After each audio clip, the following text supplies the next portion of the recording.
présente d'abord André Jardin, directeur marketing chez Pépinière Lemay, et aussi responsable de la sélection des nouveautés au niveau des végétaux. Alors, dans le cadre de la présentation aujourd'hui, on va revoir un peu les grandes tendances qui s'annoncent pour 2024, puis on va les associer à des végétaux pour vous donner, des fois ça peut être un peu vague, toutes ces tendances-là.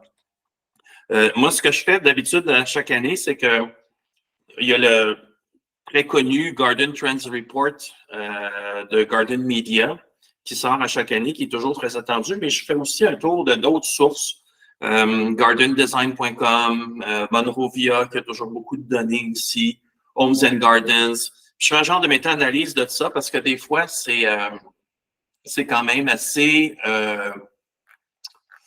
étendu comme tendance et ça va un peu dans tous les sens. Alors, j'essaie de faire une synthèse de tout ça et de vous résumer ça dans des concepts qui peut-être se rapprochent plus un peu de notre réalité parce que parfois, la réalité aussi américaine est un peu différente de la nôtre. Donc, on va y aller avec... c'est pas ça, c'est ça ici. Alors, dans nos grandes tendances, j'en ai retenu 4. Et plus celle qui est associée aux couleurs tendances de l'année 2024. Vous allez voir, même ça, tout le monde ne s'entend pas sur les grandes couleurs tendances. Mais si on résume ce que j'ai trouvé, moi, au niveau des tendances, il y a 4 grands blocs. On parle des pollinisateurs, biodiversité, abondance au jardin. Ça, c'est quelque chose qui revient depuis une couple d'années. Donc, nos amis les pollinisateurs, tout ce qui est biodiversité, santé du sol, etc. Maximiser l'espace avec des aménagements comestibles serait la deuxième grande tendance. On s'entend que c'est un peu relié aussi. Repenser l'aménagement puis créer des espaces à vocation variée, beaucoup depuis la pandémie puis le télétravail. Finalement, l'aménagement ou les aménagements inspirés de la nature et la résilience au changement climatique, j'ai regroupé ça parce que je trouvais que il y avait beaucoup de liens à faire entre ces deux éléments-là. Puis après ça, on va s'attarder aux couleurs tendances pour 2024. Alors, quand on parle de pollinisateurs, de biodiversité puis d'abondance au jardin, on parle de favoriser puis de soutenir la biodiversité. Fait que biodiversité, oui, les pollinisateurs, mais il y a d'autres composantes à la biodiversité. Il y a la santé des sols, comme on voit dans le dernier point. Donc, nourrir le sol pour nourrir les plantes qui vont nourrir la biodiversité. Donc, toute la vie dans le sol. Mais on parle aussi de créer de l'habitat, de créer, d'attirer certains prédateurs pour gérer les situations d'insectes ravageurs, etc. Il y avait une notion beaucoup de réapprivoiser les insectes au point même d'en faire non seulement de les au jardin, mais de les intégrer même à notre décor.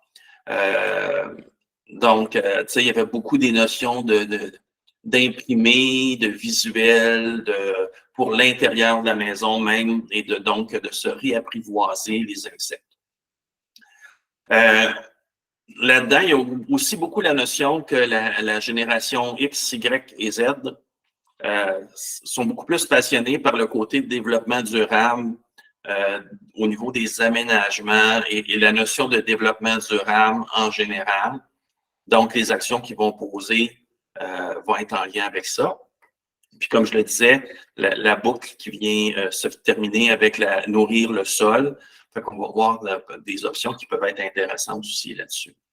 Fait que quand on parle de cette tendance-là, dans les idées qui peuvent surgir, dans nos nouveautés, soit de cette année ou de l'année dernière.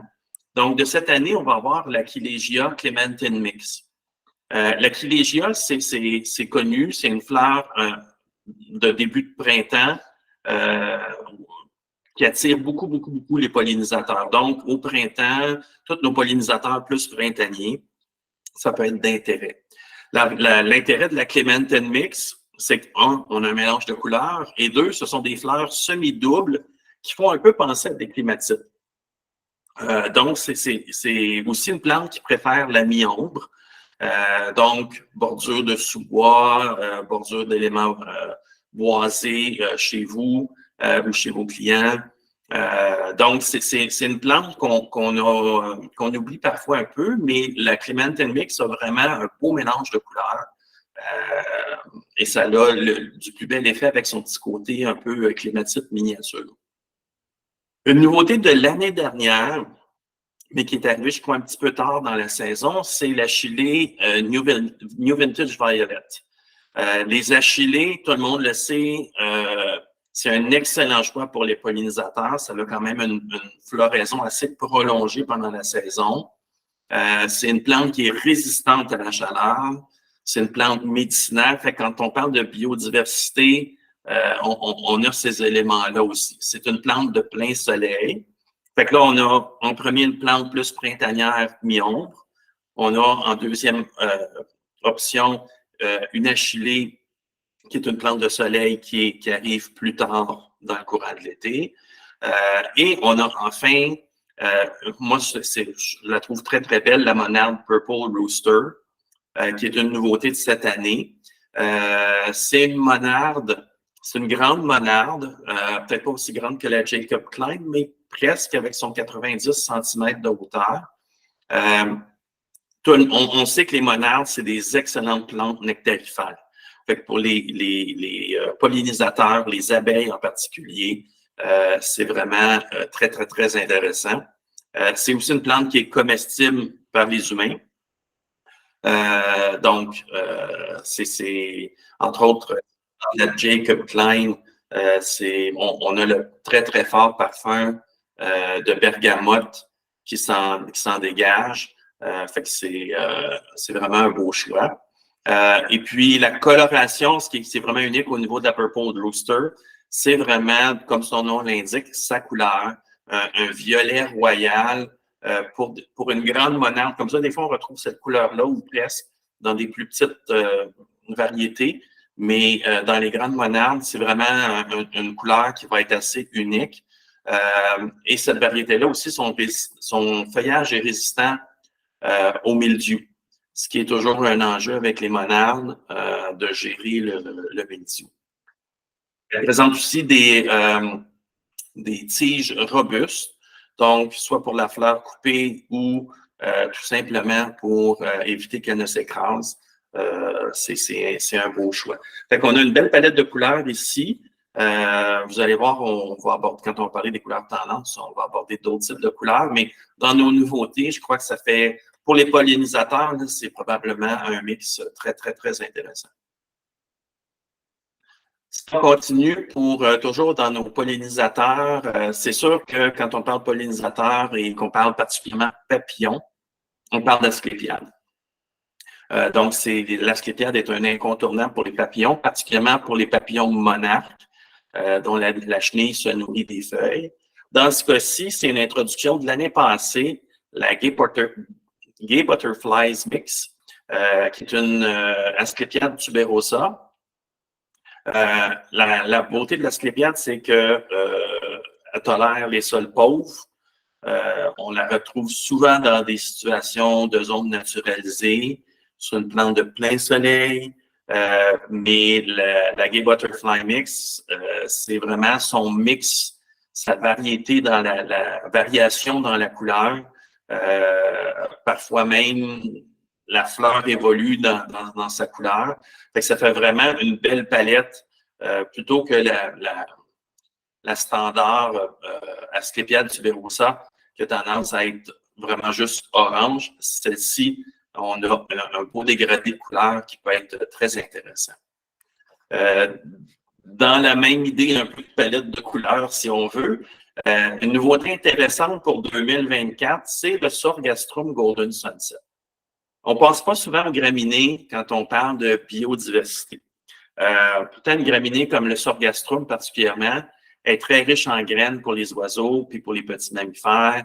Ça peut servir d'abri aussi, particulièrement pour les petits oiseaux ou de matériel de nidification. Le Golden Sunset dans le Sorghastrum se distingue par son port érigé qui reste érigé. Donc, il y a un peu un look Carl Forster, mais en plus grand. Son feuillage aussi est vert olive. Puis, ses tiges florales, comme vous le voyez à l'écran, sont vraiment dorées avec des grands épis floraux de, je crois que c'est 9 pouces. Et vous voyez la zone de rusticité 3. Donc, avec un look miscanthus, mais avec une rusticité meilleure que plusieurs miscanthus. Donc, ça peut être très, très intéressant comme ajout. J'ai bien hâte de voir ça performer chez nous. C'est vraiment, en tout cas, moi, j'ai beaucoup aimé le contraste entre le feuillage vert et la tige et la panicule florale très dorée. Donc, ensuite, les Litea virginica, Fidimidi, produit Proven Winner, introduction de cette année. Faut pas oublier qu'on est un des 30 propagateurs certifiés Proven Winner en Amérique du Nord. Fait qu'il y a certaines choses, certains produits Proven Winner que vous allez retrouver en primeur chez nous, que vous ne retrouverez pas nécessairement ailleurs. Fidimidi n'est pas nécessairement une de celles-là, mais c'est quand même une nouveauté que moi, je trouve très, très intéressante. On l'a vu un peu dans nos champs en croissance l'année passée. Sa floraison unique qui est érigée, les panicules sont vraiment droites. Contrairement, ça peut faire penser un peu à une clétra, mais ici, les panicules sont vraiment dressées dans les airs. Un agréable parfum qui va attirer autant les passants que les pollinisateurs sur une floraison de début d'été. Fait que vous voyez, on a une séquence de floraison à travers ce que je vous ai présenté qui couvre pas mal toute la saison. Puis la beauté aussi du Fidimidi, on a vu l'asclépiade et le Sorghastrum qui aiment le soleil. Le Fidimidi, c'est un des arbustes à fleurs les plus tolérants à l'ombre. Il peut aller à l'ombre complète, puis il va continuer à fleurir. Malgré ça, lui, il est peut-être même plus heureux dans ces conditions-là. Fait que ça fait des beaux choix pour nos pollinisateurs puis la biodiversité. Autre élément que j'ai oublié avec le Sorghastrum, comme beaucoup de graminées, c'est des plantes qui structurent le sol et qui sont très intéressantes aussi pour la vie dans le sol parce qu'il y a beaucoup de racines. Alors, pour nos vers de terre et autres amis qui vivent dans le sol, des Sorghastrum et des graminées en général, ça peut être intéressant. Alors, on continue avec la deuxième tendance. Maximiser l'espace avec des aménagements comestibles. Ça aussi, ça revient depuis une couple d'années. On le voit avec la croissance des jardins urbains, la popularité des jardins communautaires, mais maintenant, il y a beaucoup de tendance d'avoir des jardins communautaires avec un caractère durable. Puis, tu en as de plus en plus aussi qui sont vraiment axés sur la notion de communauté, où ça va être vraiment la communauté. C'est un jardin communautaire, c'est pas des espaces nécessairement. Fait qu'il y a vraiment une vie de communauté qui va se passer au niveau du jardin. On parle aussi, avec l'urbanisation, de maximiser l'espace vertical pour faire pousser de la nourriture. Ça aussi, ça revient depuis quelques années, particulièrement depuis la pandémie. Donc, des grimpants, des suspendus, des murs végétalisés. Alors, ça demeure comme tendance. Du comestible qui soit aussi ornemental. J'aime beaucoup, ils ont réussi à créer un mot en anglais qui s'appelle le edimental. J'essaie d'en créer un en français, mais je n'ai pas encore trouvé le mot-clé. Et des devantures de maisons qui soient des potagers. De plus en plus de municipalités au Québec changent leur réglementation pour permettre justement que ces devantures de maisons-là soient aussi des potagers. Et vous voyez sur la photo, c'est un cas qui pourrait être chez nous, en quelque part au Québec. Puis ça n'a pas besoin d'être des rangs d'oignons. Puis, ça peut être beau pareil. Il y a des plantes qui se prêtent bien à ça. Il y a moyen de faire quelque chose de très, très intéressant, de très ornemental avec des devantures en potager. Fait que si on regarde des idées de comestibles ornementales, le premier qui me vient en tête, c'est l'Allium fistulosum.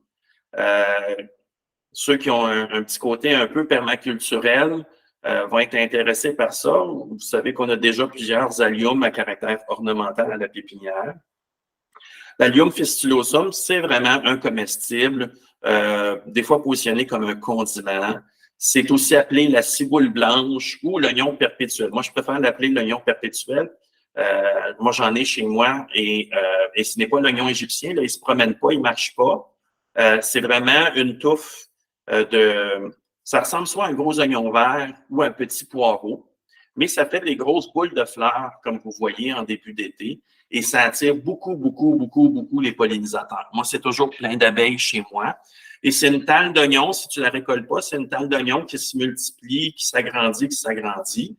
Puis tu peux récolter pas mal toute la saison. En début de saison, c'est un peu plus tendre au niveau de la partie verte.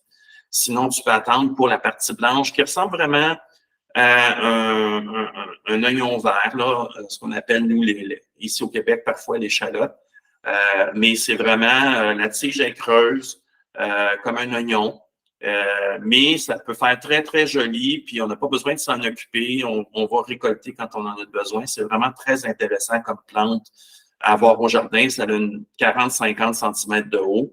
Fait que c'est vraiment intéressant. Puis la fleur, elle reste là quand même très longtemps pendant la saison, même si elle est terminée. Fait que on a quand même un bel effet visuel. Ensuite, côté petits fruits, qu'on a introduit l'année passée, qui a connu beaucoup, beaucoup de succès. Cette année, on réitère avec une deuxième variété qui est l'RL ou le Vaccinium vitis-idae coral. Donc, pour ceux qui ne connaissent pas l'RL, un petit fruit nordique, comme vous voyez, zoné 2. L'année passée, on avait introduit le Red Candy. C'est une petite baie rouge au goût entre le bleuet puis la canneberge, mais c'est des petits arbustes, donc bas, un peu comme les bleuets sauvages, mais qui vient chargé de fruits. On parle parfois de 2 à 3 livres de fruits par petit arbuste, puis on parle d'arbustes de 30 par 50 cm. C'est pas des gros, vraiment pas des gros arbustes. Et certaines variétés, je pense que le Red Candy plus que la chorale, peuvent même faire 2 productions pendant la saison. Alors, c'est très, très intéressant. C'est un super fruit, aussi un super aliment, plein d'antioxydants, donc plein de vertus intéressantes. Et c'est un feuillage persistant. Fait qu'au printemps, il y a déjà des belles feuilles, ce qui rend ça plus intéressant dans nos printemps, parfois un peu bruns et ternes. Ensuite, à l'autre extrême de température, donc on passe de zone 2 à une zone tropicale avec la patate douce. L'Hypomea Treasure Island Kaukura. Kaukura, c'est dans les variétés ornementales. Elle a été développée spécifiquement pour son caractère ornemental au niveau du feuillage. Fait que vous voyez un feuillage cordiforme, couleur pourpre, très, très beau dans des aménagements, dans des pots. Ça peut être très intéressant, mais c'est aussi la variété la plus productive dans les variétés ornementales. Nous, on en a récolté, bien qu'elles étaient dans des pots de 1 gallon, donc elles sont restées petites et tordues, mais certains pots, il restait plus de terre par la fin de l'été, il restait plus de terre dans le pot, il y avait juste des patates douces. Alors, c'est vraiment une variété très, très, très productive, donc un choix intéressant pour mettre en jardinière, mettre dans des pots décoratifs, faire grimper, tapisser une plate-bande. Ça a vraiment un bel effet avec son feuillage bourgogne. On continue dans les comestibles ornementales. Une introduction de l'année passée qui a connu beaucoup de succès, c'est le pawpaw ou la Simina triloba. Pour ceux qui ne connaissent pas la Simina triloba ou le pawpaw, c'est considéré comme, disons, le fruit tropical, qui n'est pas vraiment tropical, là, mais le plus gros fruit dans un arbre en Amérique du Nord. Ça vient de l'État de New York en général, puis des bordures des Grands Lacs. Donc, la rusticité ici, des fois, pour la production de fruits, peut être un peu plus challengeante, mais on commence à en avoir. Si vous avez écouté et lu cet automne, il y a eu plusieurs articles et reportages, dont un à la Semaine verte, sur le pawpaw.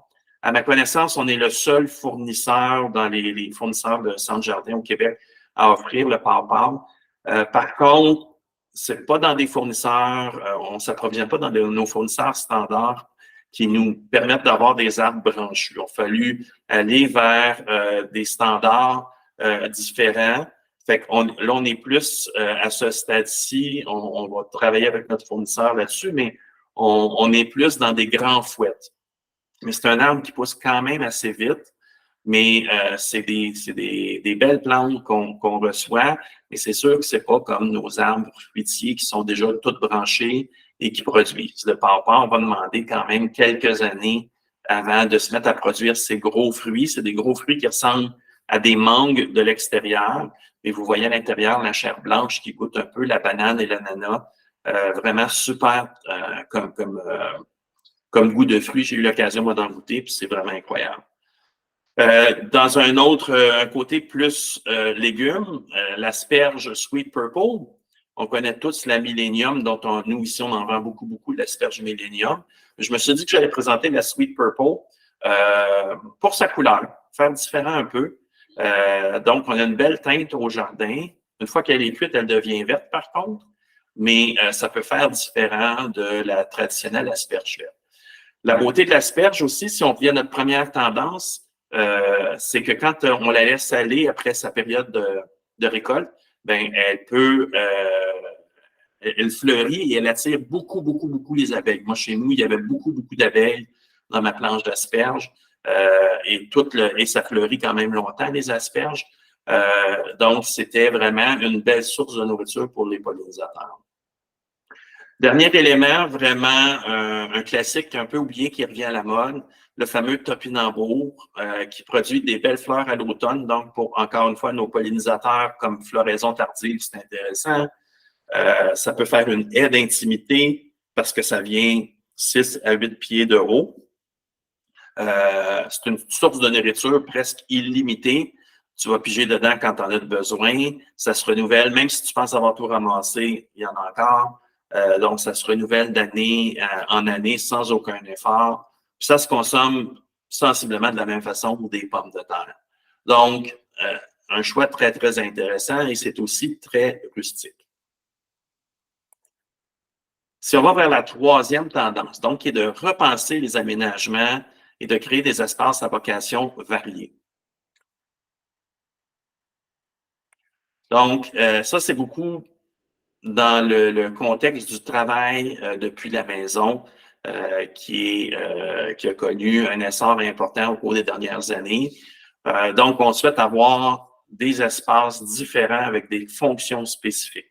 Donc, relaxer, recevoir, travailler, produire de la nourriture, etc. On veut avoir un endroit pour s'évader, pas trop d'entretien, bien sûr. On va avoir des espaces qui offrent un beau coup d'œil, mais qui soient aussi utiles. On veut avoir des couleurs puis des textures invitantes, comme dans les espaces intérieurs. Donc, on sort de l'intérieur, on veut le mettre à l'extérieur. C'est toutes ces notions-là dans repenser l'aménagement. Dans ce contexte-là, moi, ce que je vous propose, dans les nouveautés, encore une fois, on a de Proven Winner, l'Hibiscus syriacus Red Pillar. Fait un peu comme son petit frère, le Purple Pillar. C'est très semblable. C'est un hibiscus plus colonnaire, plus érigé, qui permet donc de créer des séparations virtuelles avec une floraison quand même assez intense. Un cœur de fleurs qui est vraiment rouge. Ce qui est rare dans les hibiscus, c'est souvent un rouge plus rosé. Ici, l'extérieur de la fleur est plus rouge rosé, mais le cœur est vraiment un rouge très, très intense, un rouge sanguin. Jusqu'à 4 mètres de hauteur, c'est intéressant donc pour des haies d'intimité ou simplement comme un point focal dans l'aménagement. Zone 5, comme beaucoup d'hibiscus syriacus, fait qu'il faut faire attention quand même. Ensuite, si on veut voyager, mais tout en restant chez nous, se donner un goût des tropiques avec le Musa Bajou. L'année passée, on avait le bananier, le Musa Grand Nain, qui est un vrai de vrai bananier qui produit éventuellement des bananes. Mais le Musa Bajou ne produit pas de bananes, il produit des inflorescences, mais pas de fruits. Par contre, il est vraiment très grand et c'est le seul bananier qui est vraiment résistant au froid dans notre climat. Là, ici, c'est indiqué zone 6. Il va mourir au sol, mais s'il est proche, avec un couvert minimum ou s'il est, par exemple, proche d'une fondation, sur un champ d'épuration ou une fosse septique où il y a plus de chaleur dans le sol, il va repartir au printemps suivant. Puis vous allez avoir une plante là, de 8, peut-être 10 pieds, voire là, ça dit 4 mètres, mais j'ai l'impression que dans notre climat, ça ne sera pas 4 mètres. Là. Mais on a vraiment un look tropical, fait que je pense que ça peut être un bel ajout dans nos aménagements pour donner un petit look tropical puis nous faire rêver de voyage dans le sud. Ensuite, pour de la couleur puis de la texture dans nos aménagements, une nouveauté que moi j'aime beaucoup, beaucoup, beaucoup, ça faisait une couple d'années qu'on essayait de mettre la main dessus, c'était l'hydrangée Macrophylla Miss Saori. Le Miss Saori, c'est fleurs doubles qui sont blancs purs mais bordées de rose, avec un feuillage foncé. On a tous les éléments nécessaires pour vraiment beaucoup de texture, beaucoup de relief. Puis contrairement à plusieurs hydrangées Macrophylla, le Miss Saori n'est pas affecté, sa couleur n'est pas affectée par le pH du sol. Il va rester rose, peu importe. Fait qu'on a une couleur qui est stable dans le temps, mais c'est vraiment ses fleurs doubles, puis son côté bicolore qui ajoute beaucoup de texture. Donc, si on continue dans l'aménagement, là, je vais y aller avec des classiques. OK? Créer des zones, créer un effet jardin un peu plus formel. Bien, les Buxus, dont le Buxus Green Velvet, puis le Thuya occidentalis Jantar. Donc, le Thuya occidentalis Jantar, côté très pyramidal, un peu comme le smaragde, mais il est jaune. Fait que si on veut un punch de couleur, puis c'est le plus jaune des Thuya. Puis le Buxus Green Velvet, ben, tu sais, il peut être taillé de manière différente pour une séparation plus virtuelle, une séparation plus formelle des espaces. Fait que c'est très utilisé dans les jardins à la française, entre autres. Fait que le Buxus, c'est toujours un choix pour encadrer les espaces. Le Thuya occidentalis Jantar, comme ici en contenant, la manière qui est présentée, vraiment un effet très formalisant de créer des zones, etc. Et finalement, le côté plus intimité avec le Wisteria Blue Moon qu'on peut faire pousser sur des pergolas qui est très vigoureux, une floraison très odorante. Fait que ça peut vraiment faire des beaux petits coins tranquilles, même romantiques et apaisants. Donc, moi, c'est toujours un gros winner, les Wisteria, et je dirais qu'il y a eu un regain de popularité depuis une couple d'années. Maintenant, si on va dans des aménagements inspirés par la nature, fait qu'on est quand même en lien avec notre première tendance, avec les pollinisateurs, tout ça, mais ici, on va parler de résilience au changement climatique aussi. Donc, des jardins, ici, on voit un jardin de rocaille, mais il y a plusieurs axes à cette tendance-là. Donc, on parle de s'adapter puis de prospérer avec les changements climatiques. C'est pas juste de s'adapter, mais on veut prospérer. Parce que juste s'adapter, ça peut être un petit côté un peu négatif à la chose. Résistance à la sécheresse. Là, c'est sûr que l'été passé, ça n'a pas été un cas de sécheresse, ça a plus été un cas de pluie. Donc, on a des extrêmes de température, mais il y a plus une tendance à la sécheresse. On veut un aménagement plus au look naturel, donc une notion de plantes indigènes, aussi d'anti-jardin ou de jardin chaos, un chaos contrôlé jusqu'à un certain point. On parle aussi de captation de carbone. Alors, les prés fleuris, les graminées sont très intéressantes là-dedans. Donc, des idées pour des aménagements inspirés de la nature. On va commencer avec des plantes pour la sécheresse. L'Opuntia imbricata. Fait une nouvelle introduction cette année. On ne pense pas nécessairement aux cactus dans nos régions. Par contre, l'année passée, on avait introduit l'Opuntia humifusa, qui est plus un cactus raquette. Ici, c'est plus un cactus érigé comme tubulaire. Le humifusa, il fait des fleurs jaunes. Le imbricata fait des fleurs vraiment flash, rose, magenta. qui attire les colibris puis les papillons, qui peut quand même venir 1,75 m de haut. Fait que c'est quand même intéressant, mais ça donne toujours, c'est un point de discussion. Ça donne toujours un effet visuel très, très intéressant, surtout quand il est chargé de fleurs comme ça. C'est sûr que dans des étés pluvieux, comme on a eu l'année passée, ils sont un petit peu moins heureux, mais si on a un sol bien drainé, un sol sableux, rocailleux, il va être super, super heureux, puis il va résister à nos hivers. Dans un côté plus un peu moins rustique, mais qui peut être rentré à l'intérieur de la maison, c'est les mangroves. Entre autres, je pense que c'est Walters Garden qui a introduit les mangroves. Les mangroves, c'est un hybride de Manfreda et d'agave. Donc, les agaves dont on fait la tequila. Et nous, on a retenu la Mangrove Blazing Saddle pour sa coloration vraiment, vraiment différente avec... Là, on a l'impression qu'il est toutes rouges, mais c'est vraiment... En fait, la feuille, elle est verte et le rouge qu'on voit, c'est des taches. Et les bordures de feuilles sont dentelées, là, c'est des petites dents très, très fines, presque comme une scie. C'est vraiment très, très particulier comme plante. En contenant, ça peut être super intéressant et ça va être beaucoup plus facile de rentrer à l'intérieur rendu à la saison froide. En tout cas, nous, on est plusieurs ici à avoir l'œil dessus pour en avoir une copie chez nous. Fait que j'ai bien hâte de voir comment ça va se poursuivre ça, avec les mangroves parce qu'il y en a vraiment des belles variétés du côté, entre autres, de chez Walters Gardens. Entre autres, ensuite, on a le Prunus besseyi, enfin, je ne sais pas comment on le dit. Ça, c'est le cerisier des sables. Ça se couvre de fleurs blanches au printemps, ensuite de petits fruits qui sont comestibles pour nous, mais que les oiseaux aiment aussi beaucoup, beaucoup, beaucoup. C'est une plante qui est souvent utilisée en renaturalisation. C'est souvent retrouvé aussi dans les designs à caractère permaculturel. Donc, c'est vraiment une plante chouchou. C'est une plante qui est très résistante dans nos climats. C'est une plante zone 3, fait qu'on n'en a pas beaucoup des comme ça. Alors, ça peut être un choix très, très intéressant. Ensuite, on parle de plantes passe-partout. C'est rien de vraiment nouveau à part le dernier Miscanthus, mais c'est des plantes qui n'ont pas besoin de grand-chose pour être heureuses.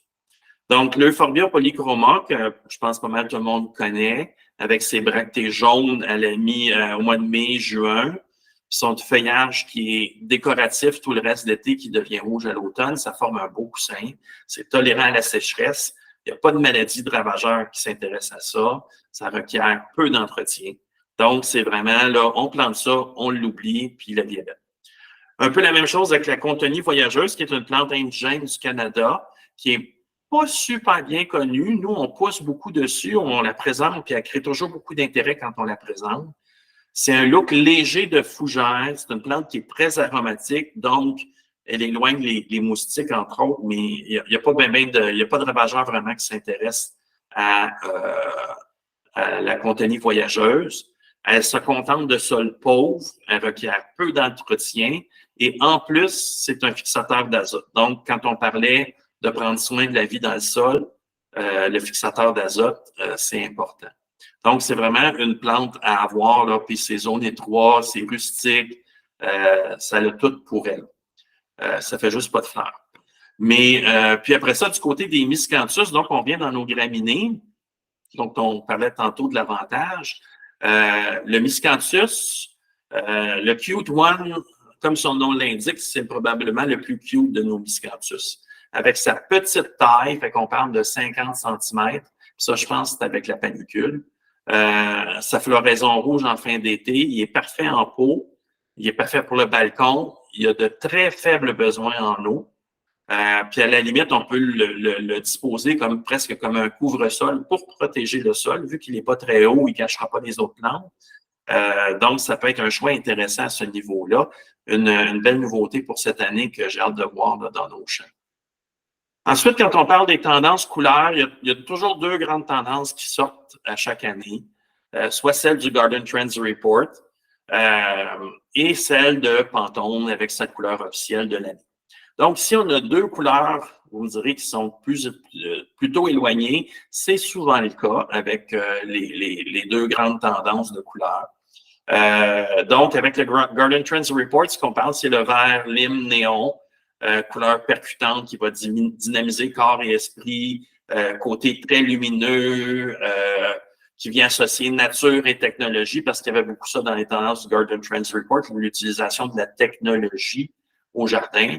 La beauté de ça, c'est que ça peut être assorti avec vraiment plus un grand nombre de couleurs. Du côté de Pantone, on parlait plus du Peach Fuzzy. Donc, un côté pêche. Donc, je vais vous proposer des choses à ce niveau-là. Donc, quelque chose de bienveillance, de partage, de communauté, de collaboration, une teinte chaleureuse, etc. Fait que c'est un peu deux extrêmes, mais je pense qu'ils peuvent se marier quand même de manière intéressante. Fait que si on va avec le côté plus lime, dans des nouveautés qu'on a cette année, je pense entre autres au Polymonium Golden Feathers, un beau polymonium panaché, mais un panaché unique, qui est doré et vert. On a vu d'autres polymoniums qui sont plus crème et vert, mais lui, il est vraiment doré et vert, avec ses petites fleurs mauves. C'est un beau contraste dans les jardins d'ombre parce que c'est une plante qui préfère les zones ombragées ou mi-ombragées. On a ensuite le Hosta Zanz dans les nouveautés au niveau des Hostas. On a une grosse collection d'Hostas chez Pépinière Lemay. Mais le Zanz, c'est un Hosta, je dirais, de taille intermédiaire avec quand même des grosses feuilles jaunes, très jaunes, mais bosselées. Donc, ça capte encore plus la lumière. Ça a un bel effet de texture. Puis donc, encore une fois, pour les jardins d'ombre, ça peut être très, très intéressant. C'est zone étroite. Il n'y a pas de préoccupation à se faire avec ça. Toujours du côté de la couleur lime, Proven Winner a sorti une nouvelle spirée avec vraiment une combinaison de couleurs qui n'avait pas encore été vue du côté des spirées. C'est la Double Play Dolly. Alors, il y a quelques Double Play dans une collection chez Proven Winners. Mais la Double Play Dolly, c'est qu'elle combine son feuillage lime et une floraison violacée. Donc, pas rose, c'est vraiment une floraison violacée. Donc, ça fait vraiment un beau contraste au niveau des plants. Les jeunes pousses des feuillages au printemps sont rouge-orangé, puis ensuite, ça devient vert lime. Donc, c'est accrocheur, puis comme la plupart des spirées, ça ne demande pas grand-chose comme entretien. Et on va terminer avec 3 dernières idées de végétaux, mais du côté plus pêche. Donc, un que moi j'apprécie et que j'affectionne particulièrement, qui est le Caenomélès. Dans ce cas-ci, c'est le Geisha Girl. À mon avis, c'est un arbuste qui est sous-utilisé. On a des belles fleurs doubles, couleur pêche, qui ensuite se transforment dans des fruits très aromatiques, qui est le coin. Si vous êtes venu au kiosque, à notre kiosque à Québec Vert cet automne, vous avez goûté de la pâte de coin faite avec les coins, entre autres du Geisha Girl, mais aussi de l'autre variété que nous avons en inventaire. Alors, mais le Geisha Girl, vraiment, la floraison, elle est magnifique. C'est une floraison généralement de fin de printemps, début d'été, donc avant qu'il se passe vraiment grand-chose au jardin. C'est très, très beau. L'autre qui n'a pas besoin de présentation, qui est un produit Proven Winner, c'est le rosier Atlas. Je pense que c'est rendu un des plus connus, sinon le plus connu, le plus apprécié, à cause du fait qu'il est extrêmement parfumé. Très, très, très, très parfumé, le Atlas. C'est vraiment un must à avoir. Et en plus, il est résistant aux maladies foliaires. Fait qu'il reste beau tout l'été, jusque tard en automne. Donc, un incontournable là, si on veut aller du côté de la couleur pêche. Finalement, dans un autre style, la style Peach Blossom, avec ses beaux plumeaux denses, courts, étroits. Puis il est populaire justement à cause de sa couleur différente. Il n'y en a pas beaucoup des astyles qui sont du côté pêche, ce qui fait que ça le rend populaire. Floraison au mois de juillet, comme la plupart des astyles. Alors, ça fait le tour de nos tendances pour cette année. J'espère que vous avez apprécié. Je vous remercie beaucoup de votre présence et puis, on se revoit à une autre présentation. Merci, bonne journée.